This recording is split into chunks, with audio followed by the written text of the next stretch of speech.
Admiral Zorthel stood at the viewing platform of the Imperial flagship, his crystalline form catching the light of a dying star.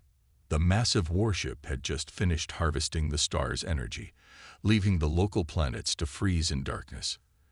It was the way of the Krix Empire: take what was needed, leave what was not.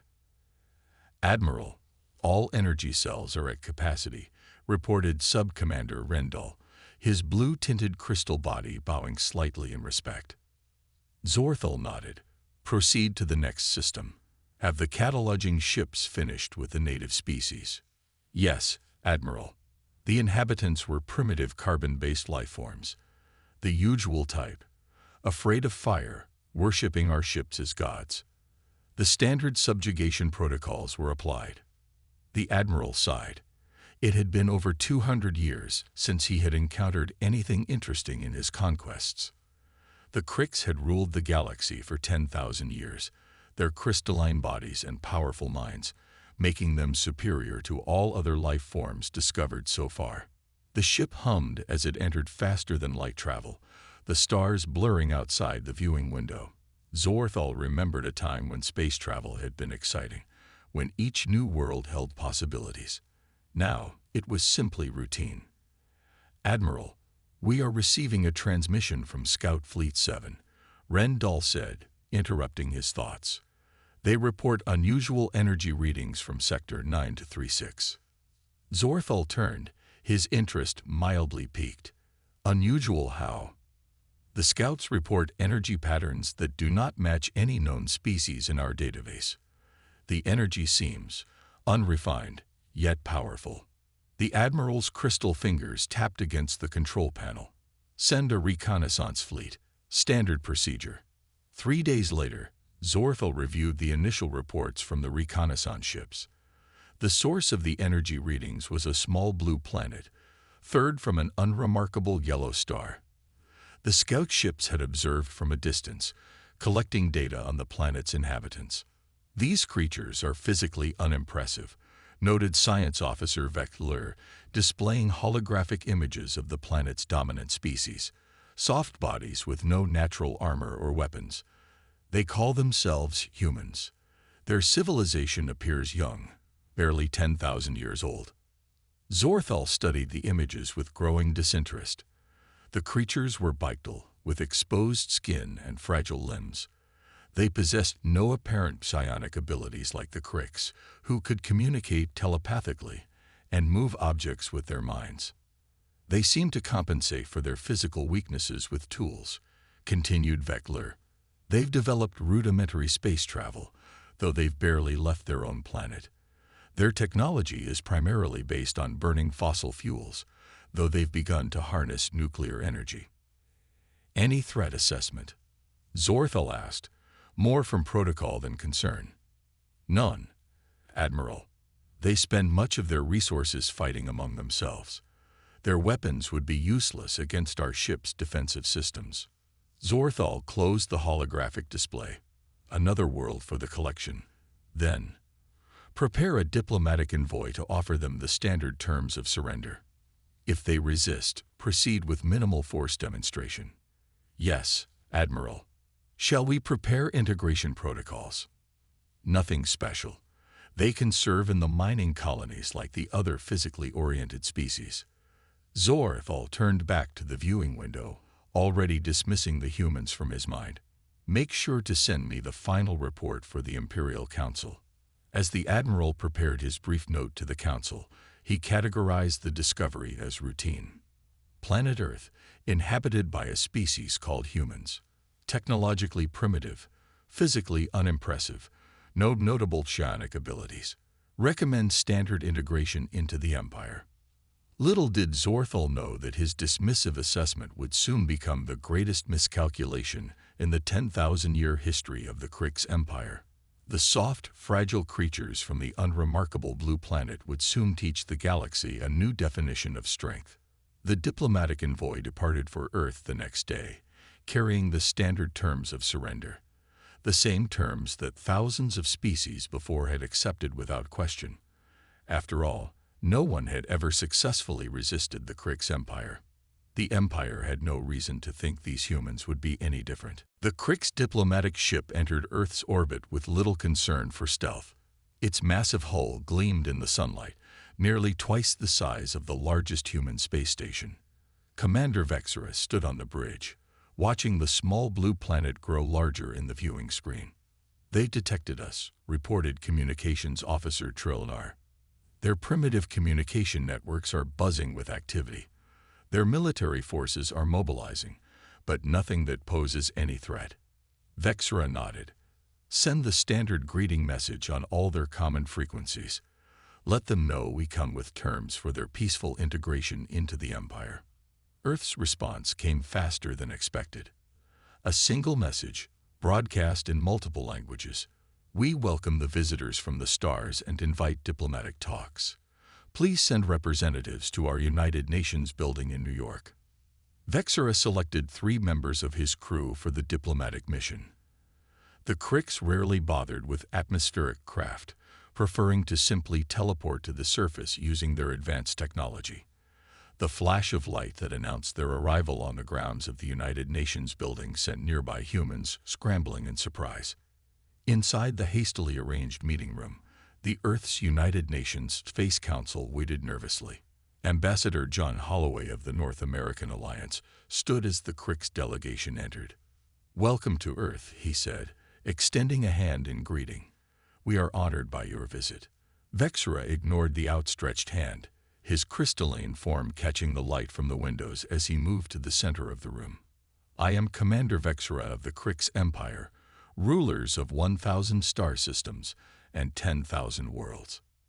Lieutenant Kate Winters, the military advisor to the council, studied the aliens carefully. Their bodies appeared to be made of living crystal, with inner light pulsing through what seemed to be veins of energy. They stood nearly 7 feet tall, with no apparent weapons, though something told her they didn't need any. "The Krix Empire offers you the opportunity to join our galactic community," Vexera continued. "Your species will be cataloged, your resources assessed, and your people assigned appropriate roles within our hierarchy." A murmur ran through the human delegation. Holloway cleared his throat. "Perhaps there's a misunderstanding. We were hoping to discuss mutual cooperation and exchange of knowledge." Vexera's crystalline face remained expressionless, but the light within his form flickered slightly. "There is no misunderstanding. The terms are standard. Your planet will provide resources to the Empire. Your people will serve in areas suited to your limited capabilities. In return, you receive the protection of the Krix fleet and access to certain technologies when deemed appropriate." "And if we decline?" asked Kate Winters, her voice steady despite the tension in the room. The Krix commander turned to face her. "No species has ever declined. The alternative would be unpleasant." Holloway stepped forward. "We'll need time to consider your proposal and consult with our global leadership." This request seemed to surprise the Krix delegation. They conferred briefly among themselves, their crystalline bodies glinting as they turned to each other. "You have 3 of your Earth days," Vexera finally declared. "We will return for your answer then." After the Krix teleported back to their ship, the human delegation erupted in urgent conversation. "They're not here to make friends," Kate Winters said. "This is a conquest, dressed up as diplomacy." Holloway nodded grimly. "Get me the Security Council, all world leaders, and our top scientists.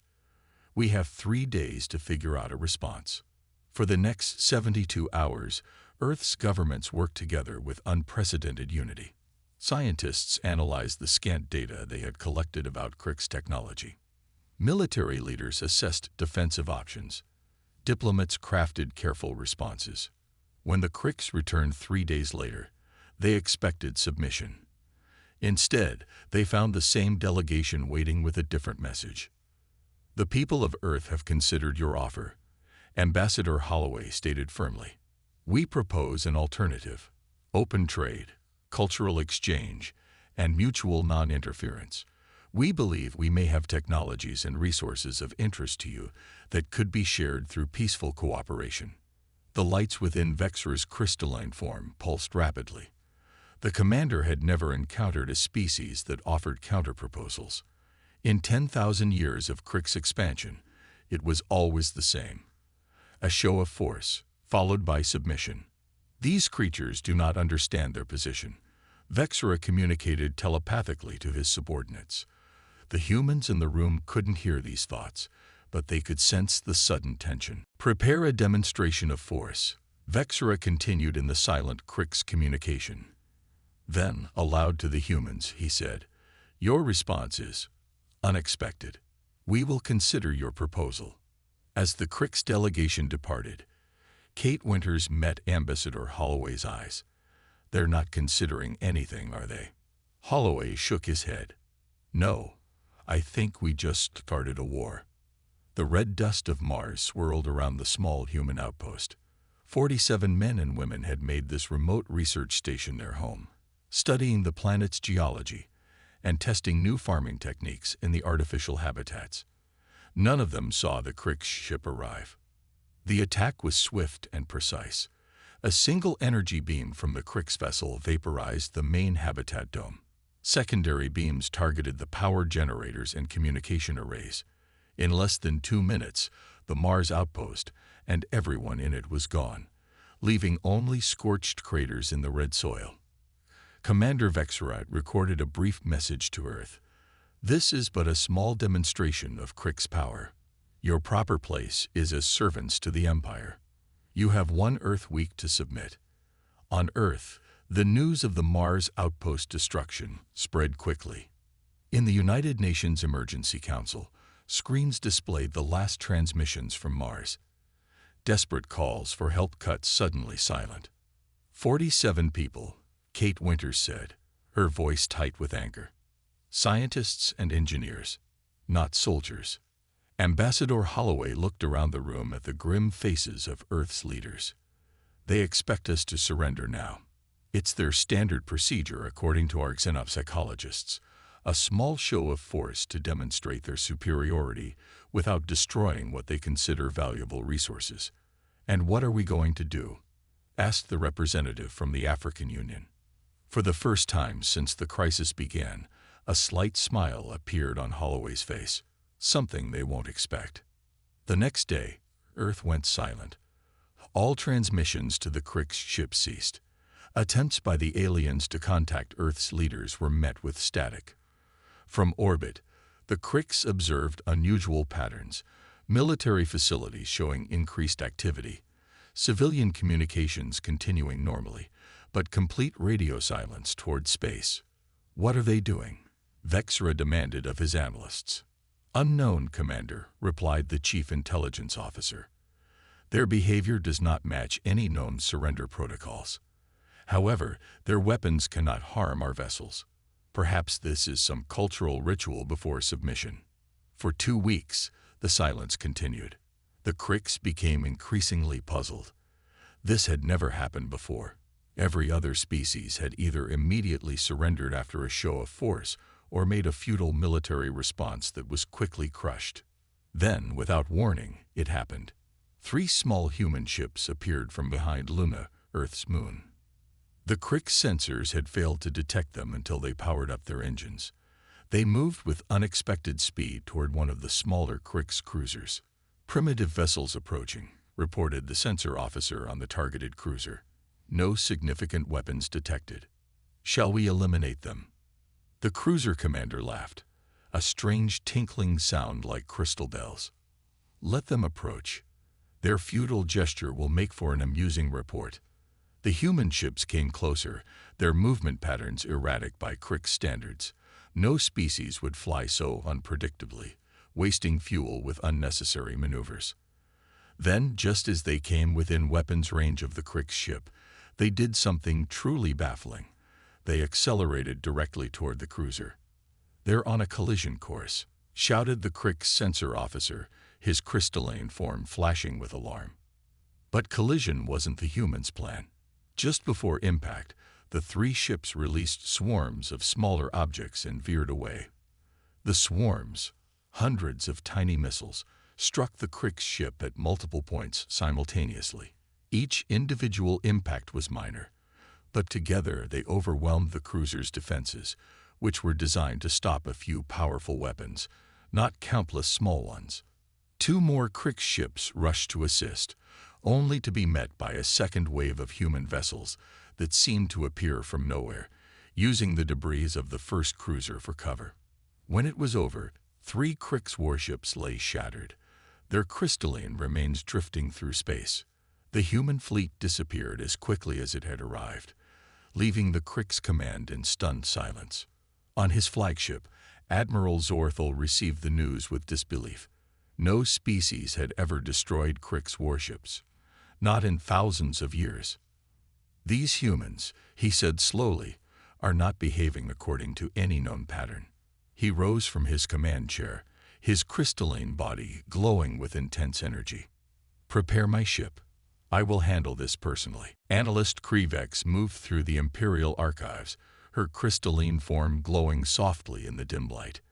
As the head of the Imperial Intelligence Division, she had been ordered by Admiral Zorthal to learn everything possible about these puzzling humans. The loss of 3 warships was unprecedented. In the 10,000-year history of the Krix Empire, no species had ever caused such damage. The Admiral needed answers, and he needed them quickly. Krivex compiled historical records, biological data, and the limited cultural information gathered by reconnaissance ships. As patterns emerged, her concern grew. "Admiral," she reported the next day, her voice betraying unusual emotion for a Krix. "These humans are unlike any species we have encountered." Admiral Zorthal sat in his command chair, the light within his crystalline body pulsing slowly. "Explain." "Their evolutionary path is unique," Krivex began. "Most intelligent species evolved as either predator or prey, but humans evolved as persistence hunters. They would chase animals until the prey collapsed from exhaustion. This gave them unusual stamina and problem-solving abilities." "Interesting, but hardly threatening to our empire," the Admiral commented. "There's more," continued Krivex. "Their planet has higher gravity than standard Imperial worlds. When they operate in normal space, they are stronger than they appear. Their short lifespans, barely a century, create a sense of urgency. They take risks that longer-lived species would avoid." Zorthal leaned forward. "And their attack strategy, the swarm tactics they used. That's what concerns me most," Krivex said. "Their history is filled with warfare, constant conflict between their own groups. While most species develop technology for survival or comfort, humans have consistently developed it for warfare." The Admiral processed this information silently. Then he asked, "Recommendation?" "We should not underestimate them again," Krivex warned. "They are dangerous not despite their weaknesses, but because of them. Their lack of natural defenses pushed them to create tools. Their short lives made them adaptive. Their constant wars made them tactically creative." Meanwhile, on Earth, Director Samantha Wells walked through the underground facility of the newly formed Human Defense Initiative. The attack on Mars had finally pushed Earth's nations to work together, pooling their best minds to create a defense against the alien threat. She entered the main laboratory where 3 people waited for her, the team she had personally selected despite significant opposition from traditional military leaders. "Thank you all for coming," Wells said. "You each represent the kind of thinking we need right now. Ideas that were once rejected but might be our only hope." Engineer Ryan Murphy nodded. His revolutionary propulsion system had been dismissed by aerospace companies as too radical just months ago. Now his prototypes powered Earth's stealth ships. "The Krix ships use a crystalline structure that we can target," said physicist Alan Grant, pointing to a holographic display. His theories on manipulating space-time had been considered too speculative for mainstream science, but they were proving accurate in predicting Krix technology. Combat strategist Maria Rodriguez stepped forward. "Their tactics are thousands of years old. They've never needed to adapt or improve because they've never faced real resistance. Their formations are predictable, designed to intimidate rather than maximize effectiveness." Wells smiled grimly. And that's our advantage. They think in terms of overwhelming force. We need to think differently. My team has analyzed the debris from the Krix ships we destroyed, Murphy said. Their crystals vibrate at specific frequencies. If we can create weapons that match those frequencies, we can shatter them, finished Grant. Like an opera singer breaking a glass with the right note. Rodriguez studied the tactical displays. They'll send a larger force next. Standard Imperial response to resistance is overwhelming numbers. Then we need to be ready, Wells said. How soon can we have the frequency weapons ready? 2 weeks, Murphy replied. Maybe less if we get the resources we need. Wells nodded. You'll have them. Whatever you need. As the meeting ended, she looked at a map of the solar system. Jupiter was highlighted. Its massive gravitational field and electromagnetic storms could provide cover for Earth's small fleet. They think we're weak because we're different, she murmured. They're about to learn that different doesn't mean weak. On his flagship approaching the Sol system, Admiral Zorthel issued commands to the 7th Fleet. 50 capital ships with enough firepower to reduce Earth to molten slag. No more diplomacy, he ordered. These humans have made their choice. The massive gas giant Jupiter loomed large in the viewing screens of both fleets. Its swirling storms and powerful magnetic field created a backdrop for what would become the most significant battle in recent galactic history. Admiral Zorthel stood on the bridge of his flagship, surveying the tactical display. The 7th Fleet of the Krix Empire spread out behind him. 50 capital ships arranged in the traditional Imperial battle formation, a sight that had brought immediate surrender from countless civilizations. The human fleet is in position near Jupiter's moon Ganymede, reported his second-in-command. Only 40 ships detected. Zorthel's crystalline form glowed with confidence. They are either brave or foolish. Proceed with standard attack pattern. Across space, aboard the Earth vessel Defiance, Commander Lisa Bennett watched the Krix fleet approach. Her palms were sweaty inside her flight gloves, but her voice remained steady as she addressed the combined human fleet. All ships, remember your training. They expect us to fight conventionally. We won't. Jupiter Squadron, prepare to activate magnetic shields. Ganymede Team, stand by with frequency weapons. Strike Team, follow my lead. The human fleet held position, seemingly waiting to be overwhelmed by the superior Krix forces. The first wave of Imperial ships moved forward, weapons charged and ready. They're not retreating, noted a Krix weapons officer with surprise. They will soon enough, replied Admiral Zorthal. Open fire when in range. But as the Krix ships entered weapons range, something unexpected happened. The human vessels suddenly powered down their main drives and activated a new type of technology. Using Jupiter's massive magnetic field, they effectively disappeared from Krix sensors. Where did they go? Demanded Zorthal, his voice tinged with the unfamiliar sensation of uncertainty.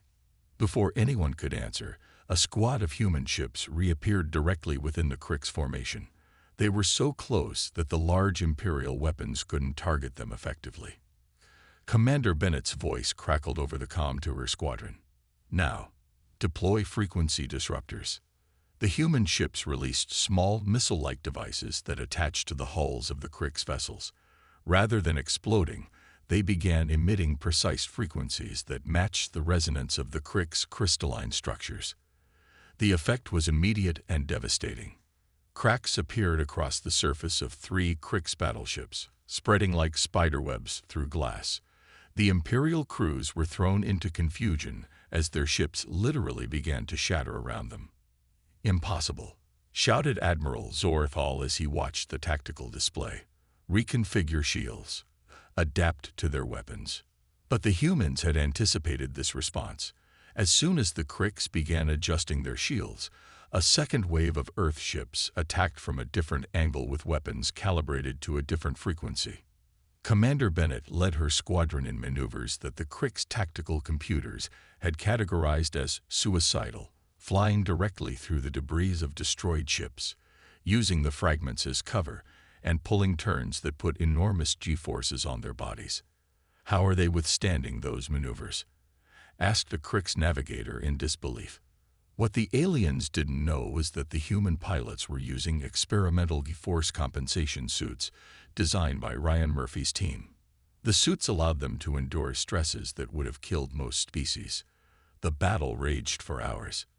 Despite their superior numbers, the Krix found themselves unable to counter the humans' unpredictable tactics and specialized weapons. One by one, Imperial ships fell to the frequency disruptors or to the swarm missiles that overwhelmed their defensive systems. Admiral Zorthal's flagship took a direct hit from Commander Bennett's vessel. As alarms blared and his beautiful crystalline ship began to crack around him, the Admiral gave an order that no Krix commander had issued in 10,000 years. Retreat.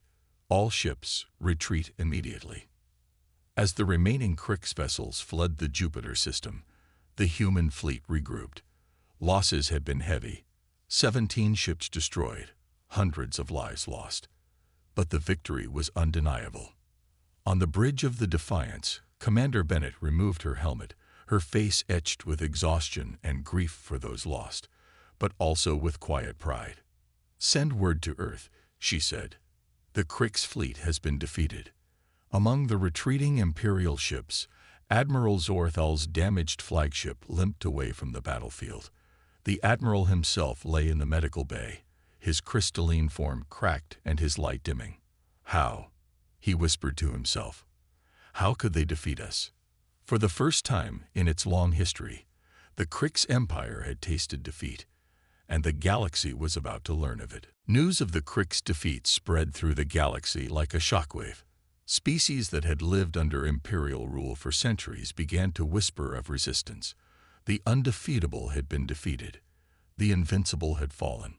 On the planet Terralex, a major mining world where the fox-like Krell had been forced to work for generations, the whispers turned to action. When the local Krix overseers demanded increased production to replace ships lost in the Jupiter battle, the Krell refused. "The humans stood against the Empire," said Krell leader Vorlak to his people. "Perhaps we can too." Similar uprisings began on dozens of worlds. Species that had accepted their fate as subjects now looked to the small blue planet and its soft-skinned inhabitants for inspiration. Meanwhile, the Krix Imperial Council gathered in their crystal palace on the homeworld. Admiral Zorthal, his form still showing cracks from the battle, stood before them. "This human problem has grown beyond a simple rebellion," he reported. "Their victory has inspired our subjects. We must crush Earth completely to restore order." The council leader's voice echoed through the chamber. "You will have whatever resources you require, Admiral. The Empire has stood for 10,000 years.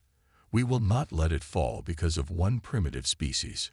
Back on Earth, Director Samantha Wells received reports of the uprisings with interest. "This changes everything," she told her team.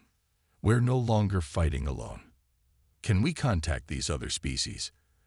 asked combat strategist Maria Rodriguez. "Form alliances." Wells nodded. "We've captured enough Krix communication technology to attempt it. The question is, who do we contact first?" Engineer Ryan Murphy had an answer. "The Krell. Their manufacturing abilities are legendary according to the Krix databases we've accessed. With their help, we could build enough ships to stand against the full Imperial fleet. The Voth would be valuable too," added physicist Alan Grant. "Their biological sciences are far beyond ours. They might help us develop better ways to protect our pilots from forces or enhance our reaction times." Wells made her decision. "We'll try to contact both. And the Terran as well. Their quantum communications could give us a significant advantage in coordinating attacks." Within weeks, Captain Daniel Parker found himself commanding humanity's first joint species mission. His ship, Explorer, carried a diverse crew, humans working alongside representatives from 3 alien species who had answered Earth's call. Krell engineer Zortak worked with the human engineers, improving their propulsion systems. "Your designs are unusual, but effective," he told Murphy. "With some refinements, we can increase efficiency by 30%. Voth biologist Rental collaborated with the medical team. "Your adaptability is remarkable," she observed. "No wonder the Krix fear you." Terran communications specialist Valnar helped establish a secure network between Allied ships. "The Empire never allowed species to work together like this," he said. "They feared what we might accomplish." As the combined fleet prepared for its first mission into Krix territory, Captain Parker addressed the mixed crew. "Each of us brings different strengths. The Krix see diversity as weakness. They believe in dominance, in forcing everyone to serve their vision. We believe in cooperation, in combining our unique abilities to create something stronger than any of us could be alone." The mission's target was a Krix supply depot near the Centauri system. Intelligence suggested it was lightly defended, a perfect test for their new alliance. As the fleet dropped out of faster-than-light travel near the depot, sensors immediately detected Imperial ships, not a small defensive force, but a full battle group. "It's a trap," warned the tactical officer. They knew we were coming. Captain Parker studied the tactical display calmly. "Signal all ships. Remember the Jupiter tactics, unpredictable movements, targeted frequency weapons. And now we have Krell shields, Voth bio-enhanced pilots, and Terran coordination. Show them what diversity can do." The Allied fleet moved into position, each species contributing their unique strengths to a battle plan that no single species could have created alone. Across space, the Krix commander watched the approaching ships with confusion. The tactics didn't match any known species. The technology seemed to be a mix of different worlds. "What are we facing?" he demanded. His sensor officer looked up with alarm. Something new. 3 years of war transformed the galaxy. What had begun as a simple conquest attempt by the Krix Empire had evolved into a conflict that reshaped the power structures that had stood for millennia. The combined fleets of the Alliance, now including 17 different species, surrounded the last Imperial stronghold, the crystalline homeworld of the Krix. The once mighty empire had been reduced to a single system as world after world joined the human-led coalition. On the bridge of the flagship Unity, Ambassador Nicole Bailey prepared to meet with the Krix leadership. As a diplomat rather than a military officer, her presence sent a clear message. This was to be a negotiation, not a conquest. "Are you sure about this?" asked Captain Daniel Parker, who had commanded the Unity through dozens of battles. "After everything they've done, offering them peace seems generous." Bailey nodded. "That's precisely why we must do it. If we simply destroy them, we become what we fought against." The shuttle journey to the Krix capital was tense.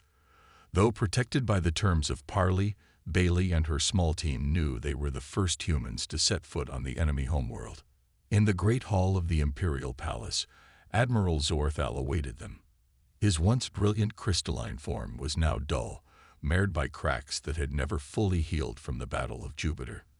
Behind him stood the remaining members of the Imperial Council, their postures reflecting their fallen status. "Ambassador Bailey," Zorthal acknowledged her with the slightest nod. "You have come to dictate terms of our surrender, I presume." Bailey stepped forward, her simple human form a stark contrast to the ornate crystalline architecture around her. "I've come to offer terms of peace, Admiral." She activated a holographic display showing the proposed treaty. "The Krix may join the Galactic Cooperative as equals, not rulers, not subjects. Your people will maintain control of your homeworld and colony systems, but all subjugated worlds will be free to choose their own path." Zorthal stared at the human with bewilderment. "You could destroy us completely. Your alliance controls the galaxy now. Why offer us anything?"